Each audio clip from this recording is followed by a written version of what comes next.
Champion trophy 2025 Pakistan 15 رکنی squad کا اعلان کر دیا گیا ہے۔ اتنے میں بھارتی میڈیا ڈر گیا ہے شاید ہماری ٹیم سے۔ کچھ ایسا ہی وراٹ گپتا نے کہا ہے کہ پاکستان کی جیسی ٹیم ہے اور اتنی مضبوط ٹیم ہے پاکستان کی، تو اسی ٹیم تو ہماری مضبوط نہیں ہے۔ کیا پاکستان یہ ہمیں ہرا دے گا؟ جو فرسٹ میچ 1 تاریخ کو مارچ کو ہونا ہے۔ وراٹ گپتا کا کہنا ہے کہ بہت ہی زبردست انہوں نے ٹیم کی ہے، شاید ہم ان سے نہ جیت پائے اور پاکستان یہ آرام سے پاکستان جیت پائے، کیونکہ اگر ہم بات کریں کہ شکیل کی، تو شکیل نے بہت ہی زبردست بیٹسمین ہے اور انہوں نے فخر زمان کے ساتھ اگر اوپننگ شروع کر دی تو ان کی اوپننگ بہت 100 پارٹنرشپ کے پاس لے کے جا سکتی ہے۔ اور بابر اعظم کے تو وہ کراس کی بابر اعظم ہیں، وہ کراس کی ان کی بیٹنگ ہے۔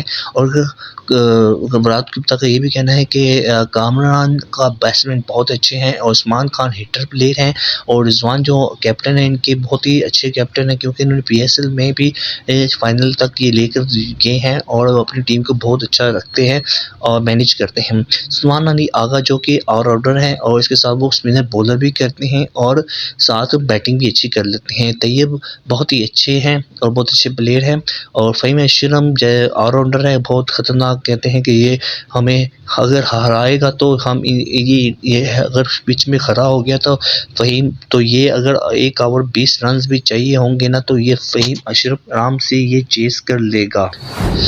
دوستو خالد رشید بھی آل راؤنڈر ہیں، یہ بھی اچھی بولنگ کر لیتا ہے، اور ابرار احمد صرف ایک ہی اسپنر پاکستان نے کھلایا ہے۔ نسیم شاہ جو فاسٹ بولر ہیں، ان کا ساتھ دینے والے کے لیے حسنین اور اس کے علاوہ دوستو حارث ہے اور شاہین افریدی ہے۔